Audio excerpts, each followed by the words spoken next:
welcome to Swing Smarter Monthly Newsletter. This is your host, Joey Myers from hittingperformancelab.com. And I have the honor today to bring my peanut butter and jelly counterpart, Mike Gillen. So first, I want to welcome you to the show. Welcome to the show, Senor. The Mandinga himself. Thanks for having me, Joe. This is awesome. You got it. I'm the one that has the honor here. The honor. And the reason I say peanut butter and jelly, to give those out there that are listening to this context, this is my pitching guy, my local pitching guy. And just so happens that we've known each other since the fourth grade and played baseball together forever. And Coach Mike, or Coach Gilligan, or Coach Gillen, many of the names that we talk about, he played at Fresno City College for a couple of years, transferred to San Diego State and pitched out there with Coach Tony Gwynn when he was still around. But I wanted to have this pirate garb because Mike and I have so many inside jokes. I don't know if we have a pirate inside joke, but there's always these shenanigans that are going on. What do you think about that? It's nonstop. It's always 100% of the time. So for those that are watching this, I'll take this off real quick. There we go. So we can actually do it. There you are. I didn't even recognize you. I didn't know who this was. It's Clark Kent and it's Superman. You see how that works? So let's start off with a softball question. Pardon the pun, or pun intended. So tell us a little bit about what you got your setup. Maybe give us a little look at your setup over there. Okay, I can give you a tour, a soft tour. Let's see. I think you would move it around this way. Show me your number one fans. It's humble beginnings, but yeah, this is it. Let's see. I'm actually going to finish that cement here in the next couple of weeks, make it a little more inviting to everyone. Mm-hmm. But yeah, that's a cool sign. I'm not sure. Yeah, right. What's that over there? Look at that sign, Hitting Performance Lab. That's cool. Right. he sponsors us. You got Charlie right here. He's a mainstay. I tell the pitchers to say sorry before they start their pin. That way that So there's no bad blood. There's no misunderstandings later on. Yeah, this is it for now. You're catching me right in a reconstruction. That middle part of that mound, I'm going to have to rip that out of there. Mm. And I'm going dual mounds, and we're going to start doing doubles here pretty soon. Oh, cool. There you go. Two target. I got a mat there. So we're going to get that going. Well, the idea, and it's hard to see, but if you look back there's going to be a metal building put back there at some point. Mm. I'm still not sure if I want to plug that in or not. It's going to be costly. So, and once it's up, it's like I'm going to be married to it. So I'm not sure what's going to happen there. So heck, if I do, then I've got a place to put my tractors. Just get one of those kids of yours to get on a bike, like a hamster, and to just power it themselves. Exactly. Hey, I've got some dads who will probably be okay with that. Or just have have the bike riding to power the shed. Have that be one of your stations for your pitchers. When you have a group of 4 pitchers, have one of them over there with the legs out. Have it really small for them, so your big guys look like their legs are like this. When they're riding it like this, and then power for the other pitchers. I love it. Well, hey, to give people because a lot of people, obviously this is a hitting blog, but pitching's a part of baseball and softball too. So give people out there who do really research the pitching side and give them a little background on who are kind of your mentors on the pitching side, who guide you in your training. Well, it was probably just three big names. Do you remember Fred Yep. Hood, Coach Yep. Hood? Mm-hmm. He's kind of obviously a name maybe not a whole lot of people are going to know, but I got with him in college, and he really helped instill confidence, and he was really tough and gritty, that old school coach. So I owe a lot of credit to him just for my beginnings on how it was to pitch correctly, and it was very generalized, but learning how to push off at the right time, how to have your mentality out there. And like I said, that toughness that you need, you don't back down from anyone. And I got a lot of the mental side from him, but more recently, I guess in the last 10 years, kind of on my road to finding out the answers and just making sure I was doing it correctly. Cause everyone kept asking, hey, I heard you give good pitching lessons, and that just kind of snowballed. So I wanted to make sure that I was doing things right. So for me, the beginning of all of it is ASMI, American Sports Medicine Institute, with Dr. Glenn Fleissig. But I would definitely look that name up. And then, of course, Tom House, nationalpitching.com, and Brent Porcio, topvelocity.net. But those are three big names. And I would just look those names up and start doing your own research and looking at what their background, where they came from, and, go from there. And that's kind of where I went. I mean, Tom House taught me when I was actually at San Diego State, and that just opened Pandora's box. And I was a little frustrated at the time because it took me till I think we were 22, 23-ish. And I just figured out I was learning how to pitch, or learning the movements of it and the proper way, the way the big leaguers do it. It was like a secret up till then. Yeah. But yeah, and it just the sequence of it all. It seemed like back in the day, and there was some good things taught, but there was no rhyme or reason to it really. It was scattered. So, but yeah, I learned how to segment it and how to put it in proper order from Tom House. And then it, like I said, just built from there. Well, you got to figure too, back in when we were 22, 23, the internet was just getting started. This is early 2000s, right? And the information wasn't out there as ready as it is now. I think YouTube maybe was just getting going. I don't even know if it was getting going yet. I know Twitter came on the scene about 2007. I think that was about when Twitter came in. So we didn't have Twitter. We had Facebook, I think. MySpace was still a thing, So right. People understand that when we were on MySpace? Huh? I'm still on MySpace. I'm going strong. Is that still around? I don't know.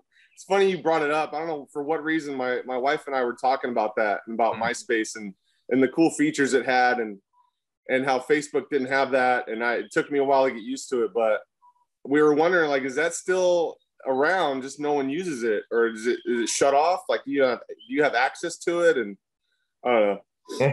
But yeah, no, it was all just beginning when we were kind of toward the end of our baseball lives, and in slow motion captures. And it really, the cool thing about ASMI was they've done hundreds and hundreds of captures, or not hundreds, it's actually thousands. But they did 10 Cy Young Award winners and quantified their movements and went, okay, this is how the best do it.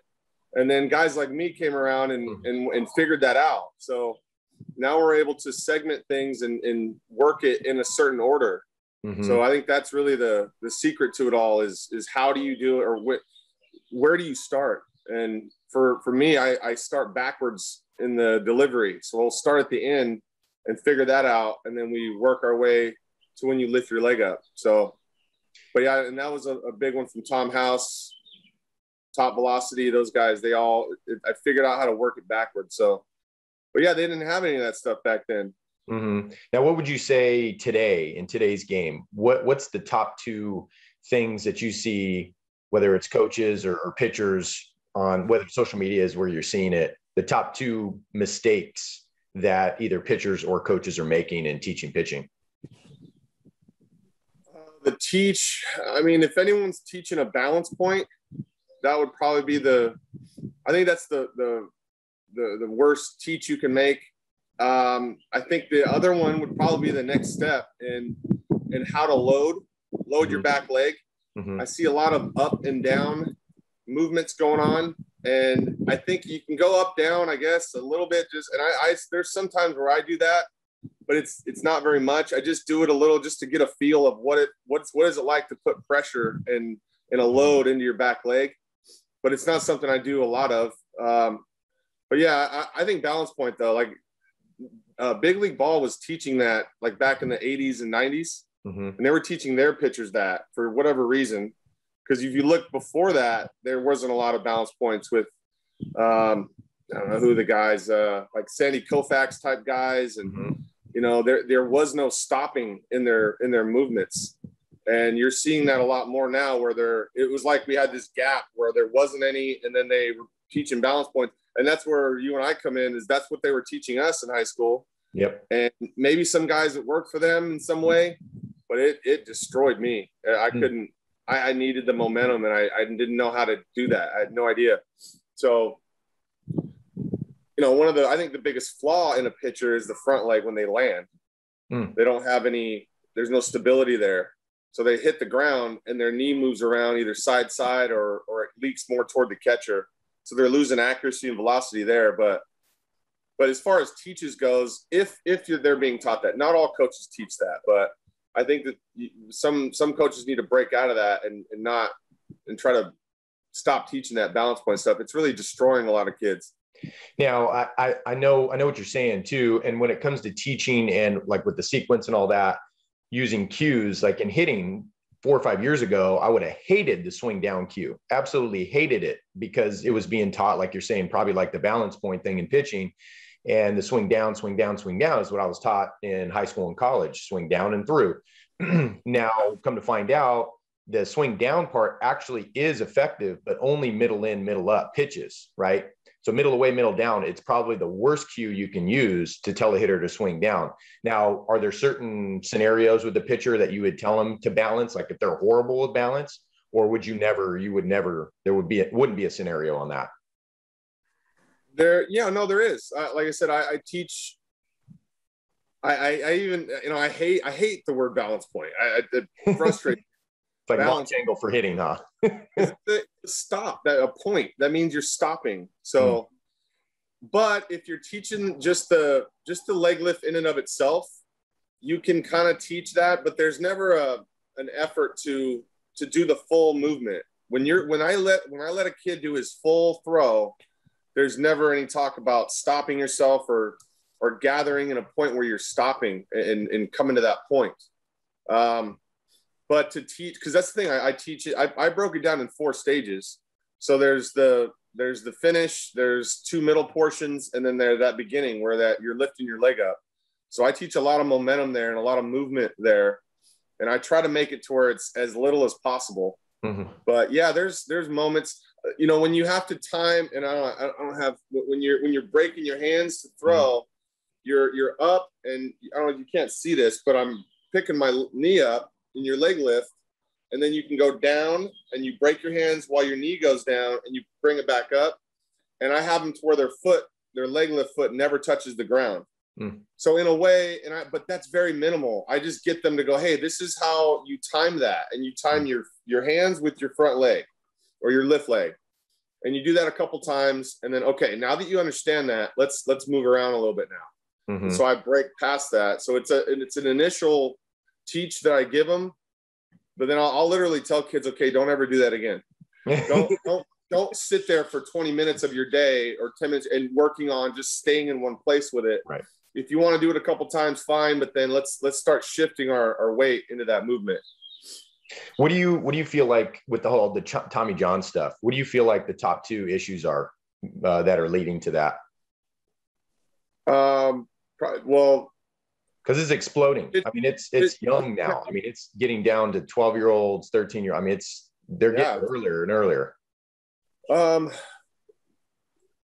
Well, fatigue is number one. I think overthrowing kids and doing that too much. I think the general answer would be fatigue and bad mechanics. But what are bad mechanics? Mm-hmm. The less hip and shoulder separation you have, and I think a lot of people know this by now, and that's something that was coined by Tom House.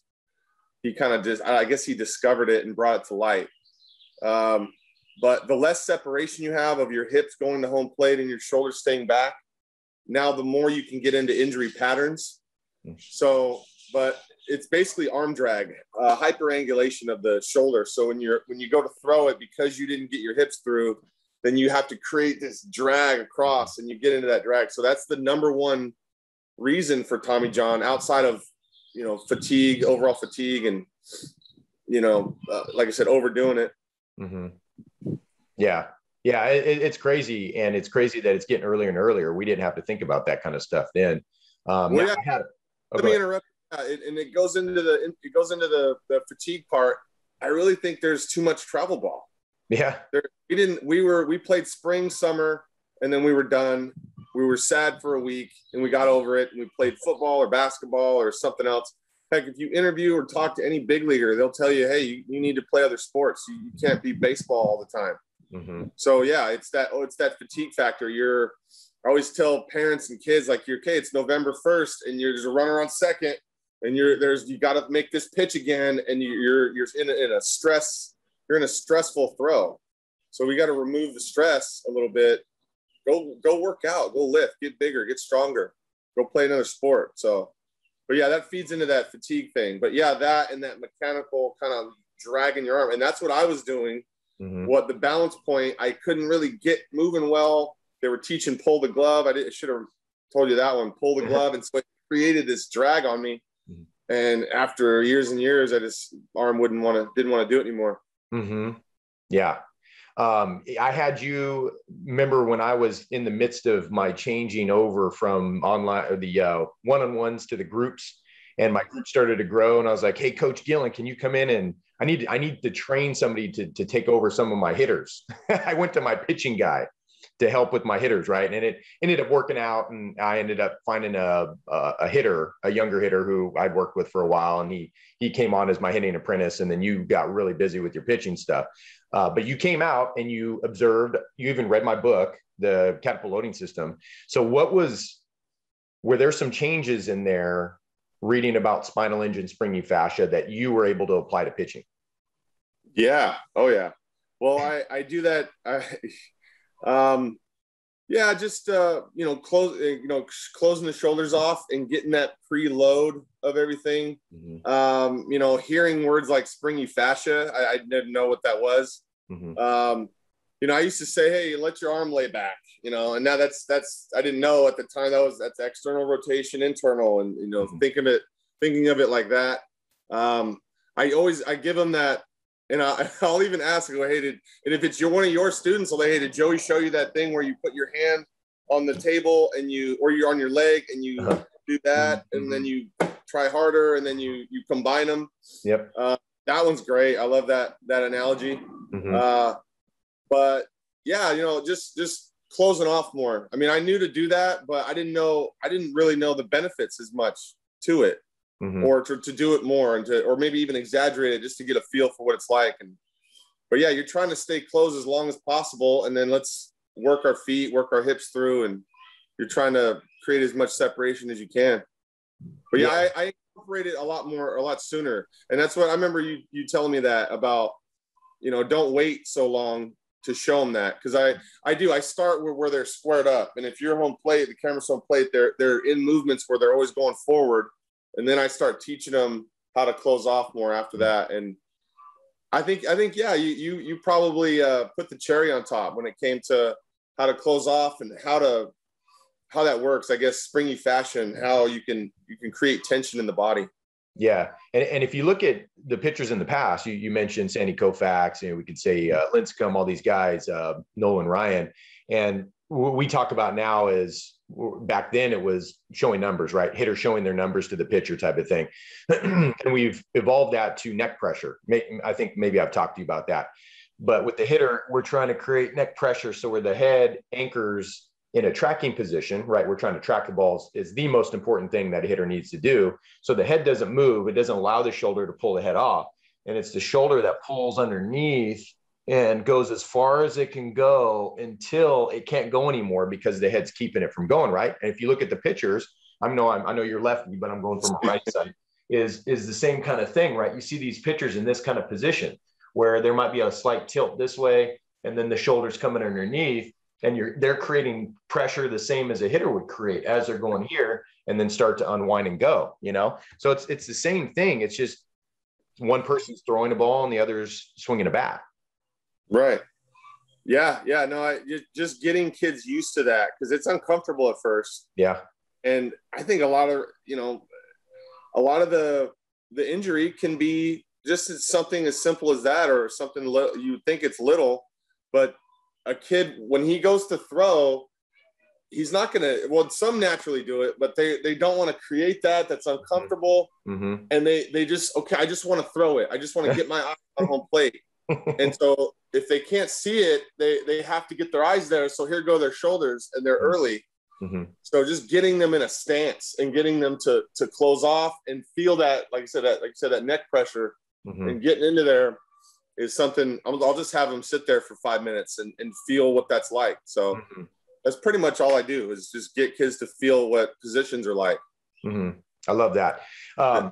Now this would be a little bit different than the mistakes you see out there, but picture you got a kid coming in, say like Gino, first time pitcher that comes in to see you, right? What are those couple things that you see like over and over and over that they're doing? Maybe they haven't been taught at all or anything. Maybe they're natural. What are those two things that you go, all right, we need to fix those right away? Is it different than the balance thing and landing thing, or is it the same? Well, we don't. Yeah, I don't get into the balance stuff or the leg lift for probably like a.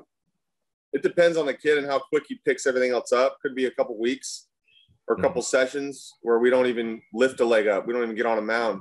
Mm-hmm. I'd probably say you worked with Gino on it first. What's that? Do you remember what you worked with Gino on at first? It was the forward movements. Well, there's so much. Coaches literally think that pitching is a rotational action. And yeah, a lot of it is, sure.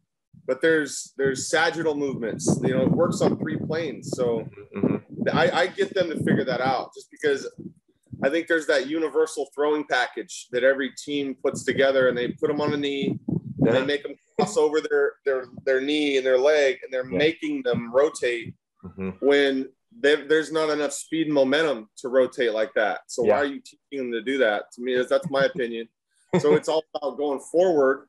So it's arm action going forward, and then trunk going forward, and we figure that out, because everything is taught to spin. I feel there's obviously coaches that do it right, and there's really a lot of good ones out there, but I feel like there's so much rotation in the throw that no one teaches any forward movements.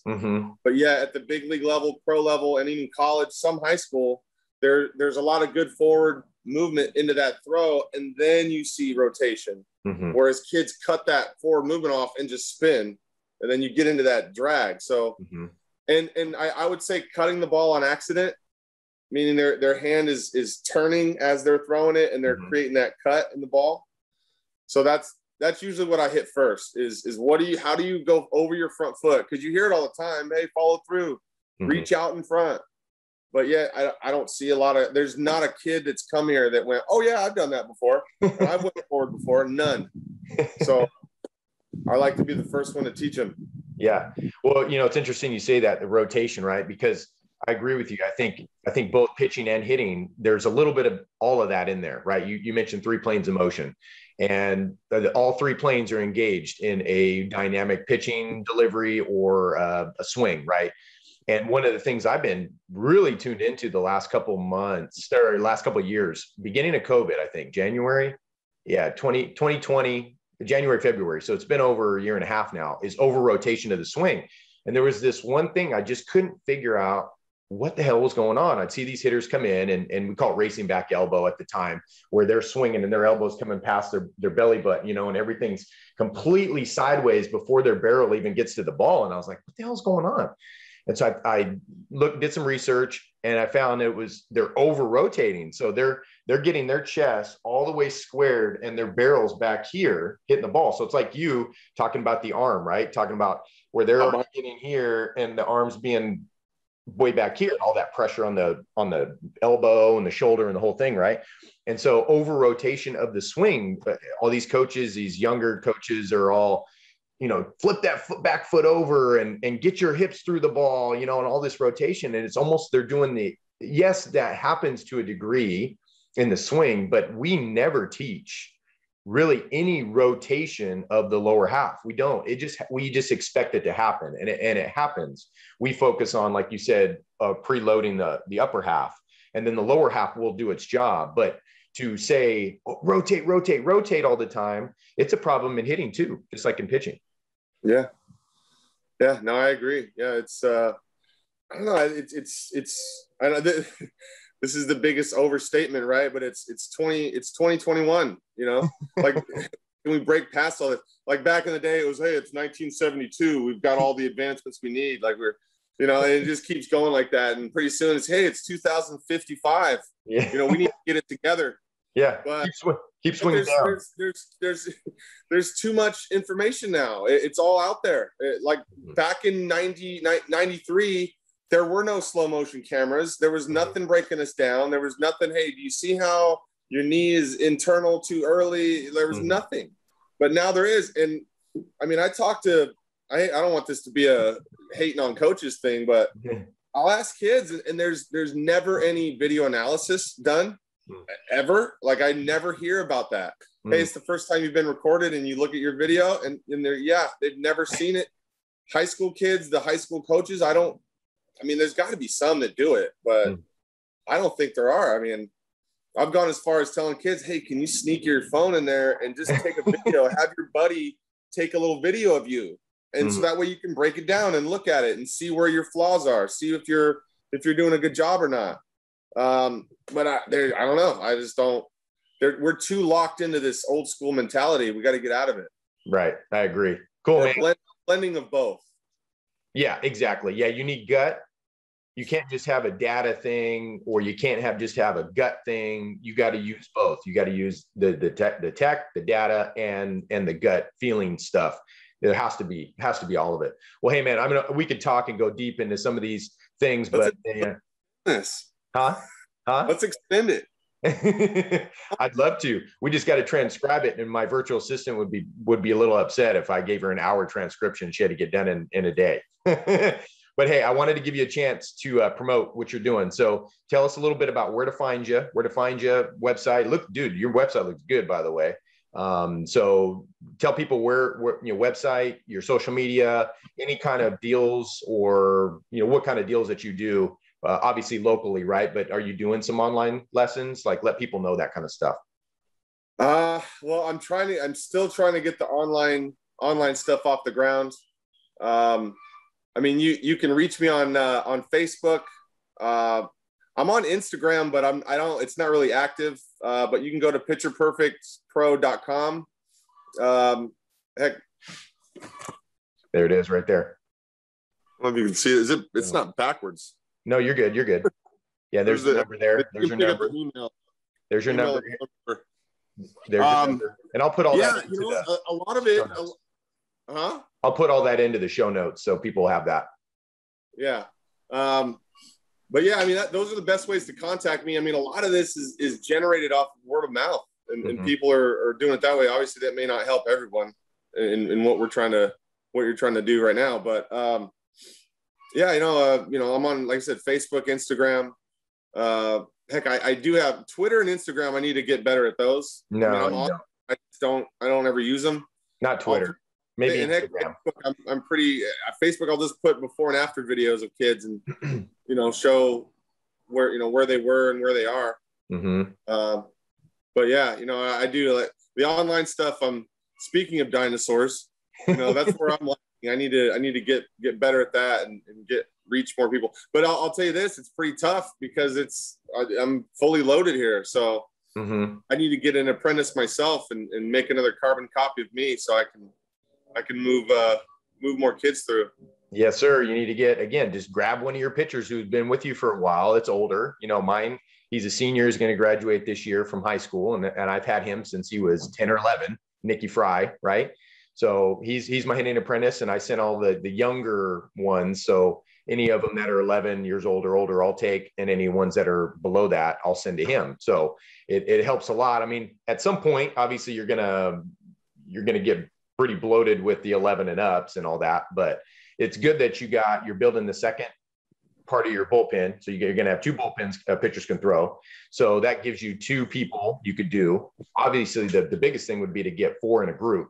So if you can find 2 other stations or whatever to do that, but me, I've been trying to get you to do small private groups for a long time, but you kind of painted yourself into a corner because you accept payment up front for like 20 lessons. And then you got to wait for those 20, those one-on-one lessons. And then, so you kind of painted yourself into a corner, but I see you're starting to make moves to try and get into more of the group, because how many pitchers are you working with right now?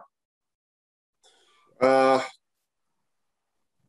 want to say probably 40. Yeah. Just four. You're already giving me the whole. You're giving me the. You're giving me the whole side. I'm coming around second base. I'm lumbering towards third, and I'm trying to send you more pictures, and you're doing this. You're giving me this side right here. And hey, I got one out. There's only one out. I can roll the dice and try and go head first into third. Come on. Oh man, yeah.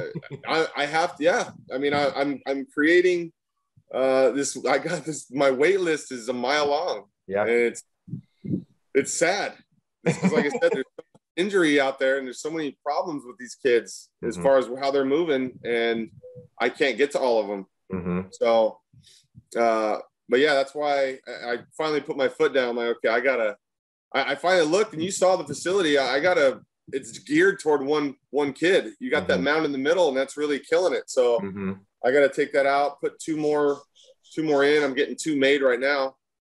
So once I get that, then at that point, I could probably bring in 2 more and do maybe some camp style stuff on like a Saturday and get 4 kids in. And like you said, do stations, do like a dry run station with 2 other stations, and then 2 others are throwing, and then swap them out like every 15 minutes. Well, and I hope that this interview, is going to go probably decent well and go down with some people. So hopefully it'll bring you another 50 people. Another 50 pitchers. Could you imagine another 50 pitchers coming in and knocking on your door? Right. Yeah. No. No. Yeah. Well, I do have that Saturday. I finally cleared a Saturday open. So, but it's mostly open for family, and I'm able to not do a pitching lesson one day out of the week. Right. But, a little 2-hour camp or 3-hour camp could work. So, but yeah, I think online, once I figure out online and get that going, it'll free up some stuff. Plus opening this up, we'll get a couple more kids in. So I think we'll be all right.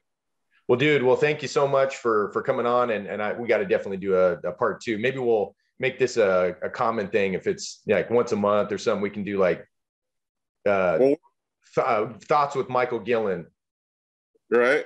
Well, what was the SNL thing? Deep Thoughts with Michael Gillen. Or all those kind of things. We'll have to do something like that. Maybe we'll do like a little bit more frequent ordeal. Well, where's your podcast? Well, actually, this is like an unofficial official podcast. So this is a part of the Swing Smarter monthly newsletter, which is a paid newsletter that I send out to people. It's like a $5 a month thing or $10 a month thing. And my coaches will subscribe to that. And I put this in 2 expert interviews. It'll be you and it'll be somebody else. I'm actually going to have a coach on who I've worked with all 3 of his boys hitting. His 2 older boys, one's playing football in college right now. It didn't work out on the baseball side. And then the other one, I think, is graduating high school this year. And he's kind of stopped on baseball. But the youngest brother's 13. Dad coached a lot of the little league teams, a lot of them growing up as they were, and he's like the coach whisperer. So he's got like the younger kid, right? Coach team whisperer. And so he told me a story the other day that one of his buddies was coaching a team, and very organized coach. He had every practice, 3-hour practices, by the way, for these young, way too long. Right. But he had 3-hour practices planned to the second minute of what they're doing. And in their practices, like overly scheduled. Right. And the guy comes up to him and he goes, "Sean, dude, I don't know what to do, man."